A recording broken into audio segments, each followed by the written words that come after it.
Hi Mark, my name is Bella. My student number is S0441017. Deborah Golden, the emergent genius of ant colonies. I'm a freshman at NCUE. I study ants, and that's because I like to think about how organizations work, and in particular, how the simple parts of organizations interact to create the behavior of the whole organization. So, ant colonies are a good example of an organization like that, and there are many others. The web is one. There are many biological systems like that. Brains, cells, developing embryos. There are about 10,000 species of ants, and they all live in colonies consisting of one or a few queens. And then all the ants you see walking around are sterile female workers. And all ant colonies have in common that there is no central control. Nobody tells anybody what to do. The queen just lays the eggs. There's no management. No ant directs the behavior of any other ant.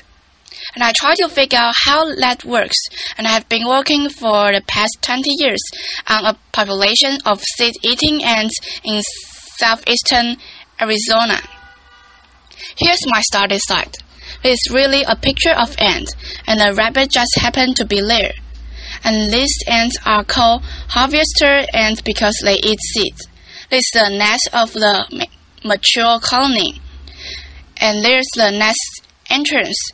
And they forage maybe for about 20 meters away, gather up the seeds and bring them back to the nest and store them. And every year I go there and make a map of my study site. It is just a road, and it is not very big. It's about 250 meters on one side, 400 on the other. Every colony has a name, which is a number, which is painted on a rock. And I go there every year and look for all the colonies that were alive the year before, and figure out which one had died, and put all the new ones on the map. And by doing this, I know how old they all are. And because of that, I've been able to study how their behavior changes as the colony gets older and larger. So I want to tell you about the life cycle of a colony. Ants never make more ants. Colonies make more colonies. And they do that by each year sending out the reproductive loads. Those are the ones with wings on the mating flight. So every year, on the same day, it's a mystery exactly how that happens. Each colony sends out its virgin. Male cranes with wings, and the males, they all fly to a common place, and they met, and they show a recently virgin queen. Here's her wing, and she is in the process of mating with the male. And there is another male on top waiting his turn. Often the queens met more than once, and after that, the males all die, and it's for them. Laughter. And then the newly met queens fly off somewhere, drop their wings, dig a hole and go into that hole and start laying eggs. And they will live for 15 or 20 years, continuing to lay eggs using the sperms from their original mating. So the queens go down in there. She lays eggs, she feeds the larvae, so an ant starts as an egg, and is a larva. She feeds a larva by regurgitating from her fat reserves. Then, as soon as the first group of ants, emerge, they are larvae. They are pupate. Then they come out as adult ants. They go out, they get food, they dig a nest, and the queen never comes out again. So this is a 1-year-old colony. This happens to be 536. That's the nest entrance. There's a pencil for scale. That is the colony founded by a queen the previous summer. This is a 3-year-old colony. There's a nest entrance. There's a pencil for scale. They make a maiden appeal of refuse. Mostly the of the seeds that they eat. This is a 5-year-old colony. This is a nest entrance. Here's a pencil for skill. It is about as big as they get, about a meter across, and then this is how colony size and numbers of worker ants change. So this is about 10,000 workers ants change as a function of colony age in years. So they start out with 0 ants, just the founding queens, and it grows to a size of about 10 or 12,000 ants when the colony is 5, and they stay that size until the queen dies and there's nobody to make more ants when she is about 15 or 20 years old. And it's when they reach the stable size in numbers of ants that they start to reproduce, that is, to send more wings, queens and males to that year's mating flight. And I know how colony size change as a function of colony age because I've dug out colonies of non-age and count all the ants. Laughter. So that's not the most fun part of the research, although it's interesting. Laughter. Really, the question that I think about with these ants is what I call allocation. That's not just how is the colony organized, but how does it change what it's doing? How is it that the colony managed to adjust the numbers of workers performing each task as conditions change? So, things happen to an ant colony. What is rains in the summer? It flows in the desert. It's a lot of damage to the nest, and extra ants are needed to clean up the mess.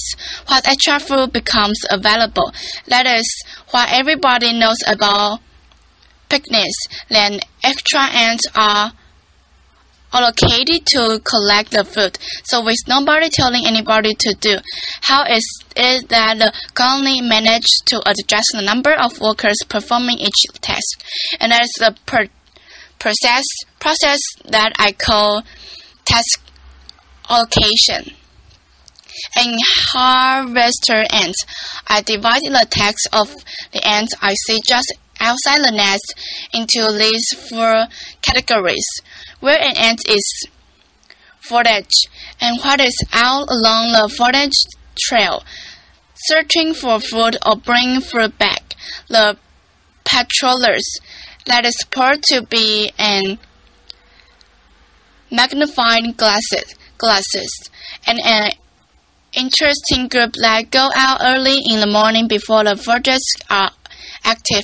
They somehow chose the direction that the foragers will go, and by coming back, just by making it back, they tell the foragers that it's safe to go out, and the nest maintenance workers walk inside the nest. And I wanted to say that the nest look a lot Bill this man's house.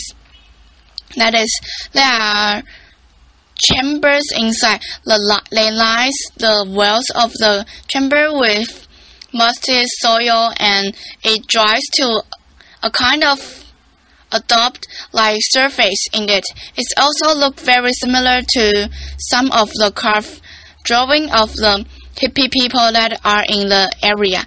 And the nest and maintenance workers do what inside the nest, and they come out of the nest carrying bags of dry soil in their mandibles.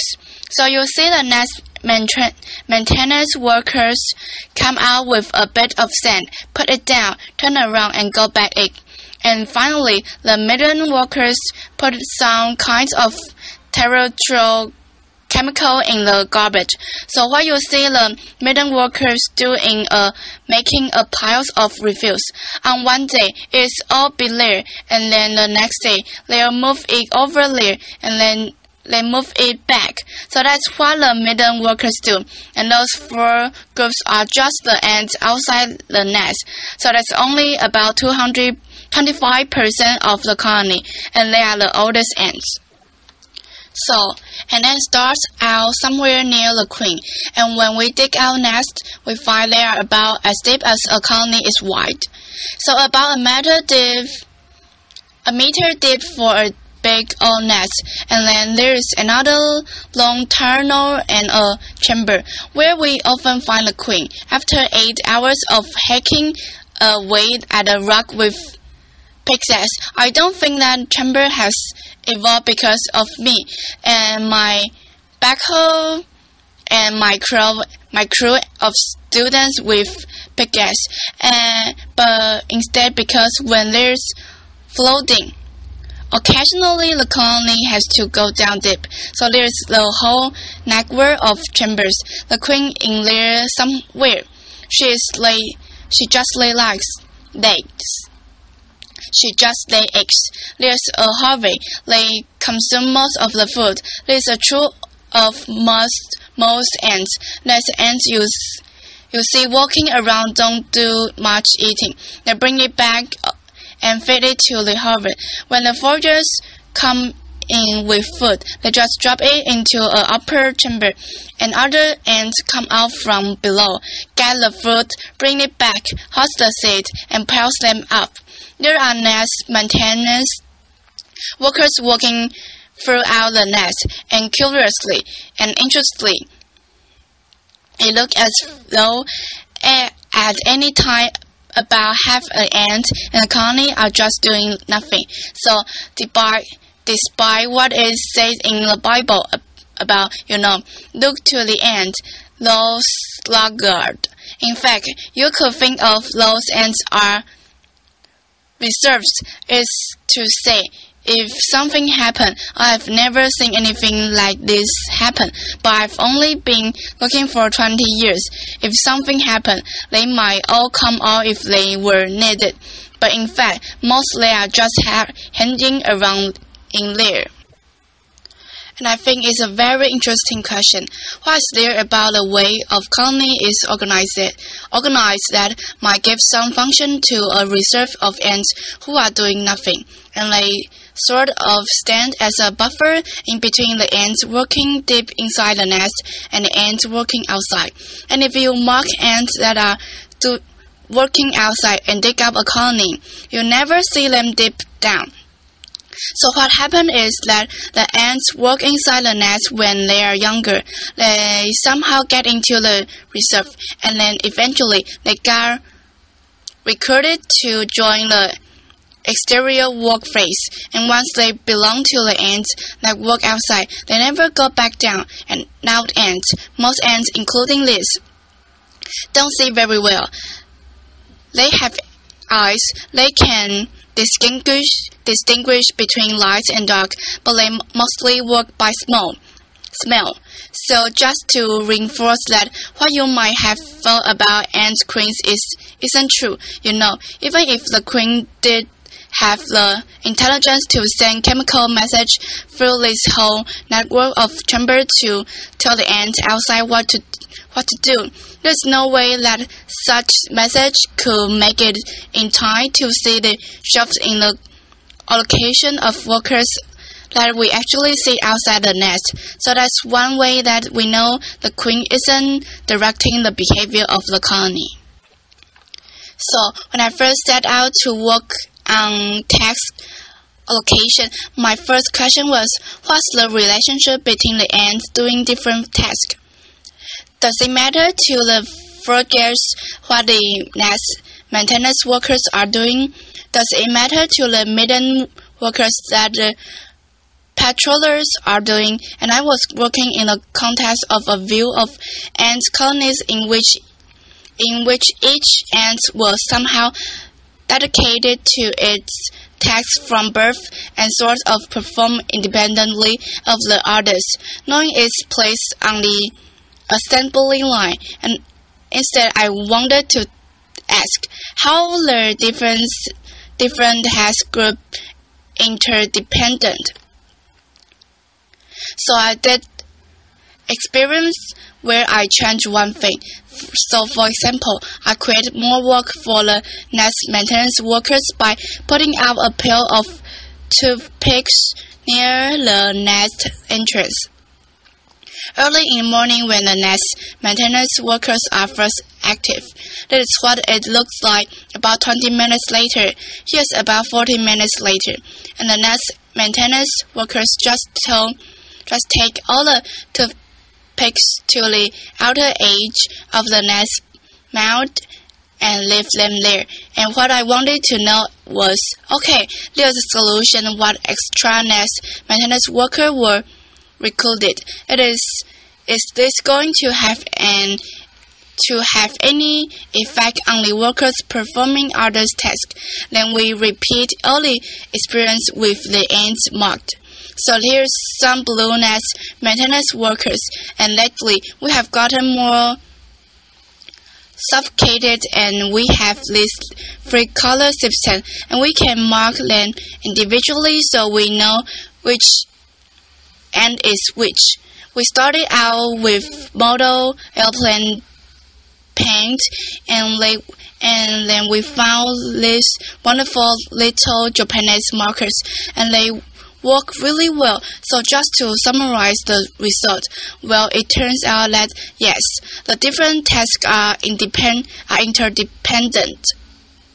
So if I change the numbers performing one task, it changes the numbers performing another. So for example, if I make a mess that the nest maintenance workers have to clean up, then I see few ends out foraging.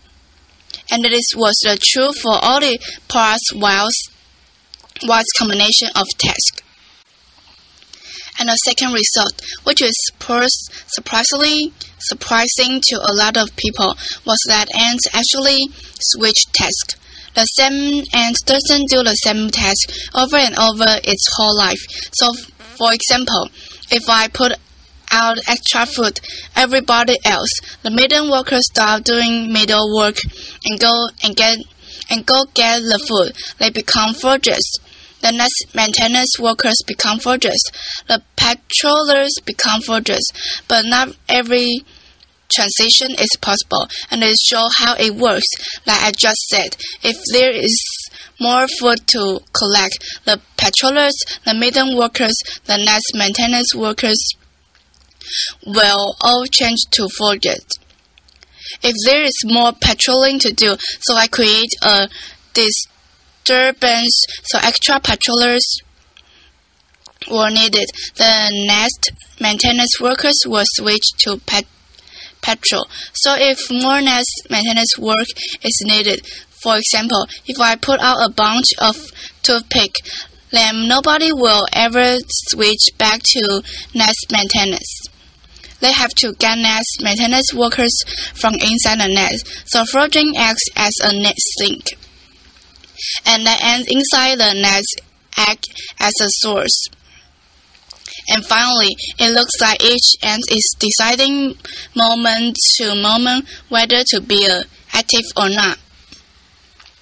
So for example, when there's extra nest maintenance work to do, it's not that foragers switch over. I know that they don't do that, but the foragers somehow decide not to become out. And there was a most intriguing result, the task allocation. This process changed with colony age, and it changed like this. When I do this experiment with older colonies, so ones that are 5 years or older, they are much more consistent from one time to another and much more homostatic. The worse things get, the more I hassle them, the more they act like undisturbed colonies. Whereas the small colonies, the 2-year-old colonies of just 2,000 ants are much more viable. And the amazing thing about this is that an ant lives only a year. It could be this year or this year. So an ant in older colony that seems to be more stable are not any older than the ants in the younger colony, and it's not due to the experience of older, wiser ants. Instead, something about the organization must be changed as the colony get older, and the obvious thing that changing is its size. So since I have had this result, I have spent a lot of time trying to figure out what kinds of decision rules. Very simple, local properly olfactory chemical rules could an ant could be using, since no ants can assessing the global situation. That will have the come out that I said. This predictable dynamics in who does what task, and it will change as the colony gets larger. And what I have found out is that ants are using a network of antonym contract. So anybody who is ever look at ants has seen them touch a tenant. They smell with their antenna. Heard when one ant touch another is smelling it, and it can tell, for example, whether the other ant is the nest mad because an ants over themselves and cover themselves and each other through grooming with a large layer of grasses, which carries a colony's specific order. And what we are learning is that an ant uses the pattern of its antennal contacts, the rate at which it emits ends of other tasks in deciding what to do. And so what the message is, it's not any message that they are transmitted from one ant to another, but a pattern. The pattern itself is a message, and then I tell you a little bit more about that. But first, you might be wondering, how is it that an ant can tell? For example, I'm a forger. I expect to meet another forger very so often. So if instead I started to meet a higher number of nest maintenance workers, I'm less likely to forge. So they have to know the differences between a forger and a nest maintenance worker. And we have learned that inside in this species, and I suspect in others as well, this heterogynous bones, the least layer of the grasses on the outside of ants. It's different as ants perform different tasks, and we have done experiments that show that's because the longer an ant stays outside, the more the simple hydrocarbons on its surface change. So they come to smell different by doing different tasks, and they can use that taste specific order in particular hydrocarbons. They can use that in their brief antennal contact to somehow keep track of the rate at which they are meeting ends of certain tasks. And we have just recently demonstrated by this putting a track of hydrocarbons on little grass branch and dropping the branch gently down into the nest entrance at the right rate. And it turns out that ants will respond to the right rate of contact with the glasses branch with hydrocarbon contract on it as they would to contract with real ants. So I want now to show you a bit of film, and this will start it out. First of all, showing you the nest entrance. So the idea is that ants are coming in and out of the nest entrance. They have gone out to do different tasks.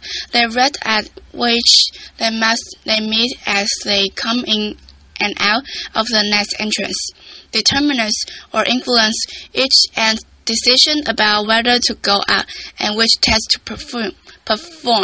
It is taken through a fiber optics microscope. It's down inside the nest. In the beginning, you see the ants just kind of entering engaging with a fiber optics microscope, and the idea is that the ants are in there, and each ant is experiencing a certain flow of ants past it, a string of contacts with other ants, and the pattern of these interactions determines whether the ant comes back out and what it does when it comes back out. You can also see in this the ants just outside the nest entrance like this. Each ant, then, as it comes back in, is contacting other ants, and the ants that are waiting just inside the nest entrance to decide whether to go out on their next trip or contacting the ants coming.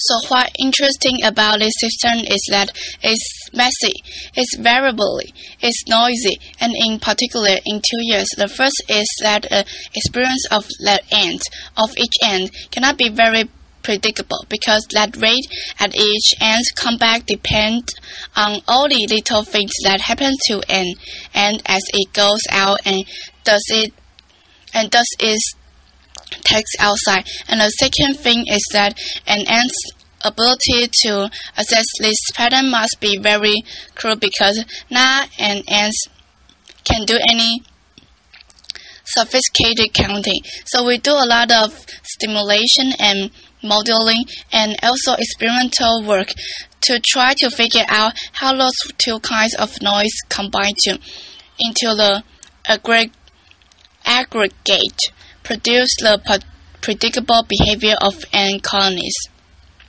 Again, I don't want to say that this kind of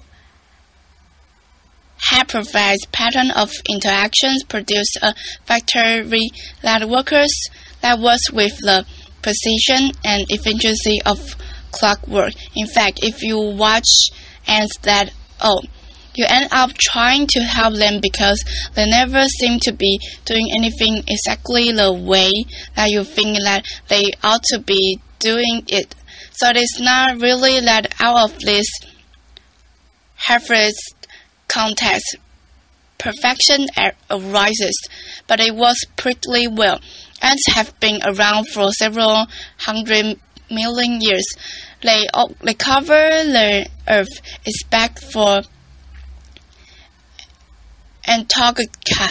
Something that they have doing is clearly successful enough that this pattern of half-race contacts in the aggregate produces something that allows ants to make a lot more ants. And one of the things that we are studying is how nature selection might be acting now to shape its use of interaction patterns. This network of interaction patterns to perhaps increase the fraudulent efficiency of ant colonies. So the one thing, though, that I want you to remember about this is that those patterns of interactions are something that you expect to be closely connected to colony size.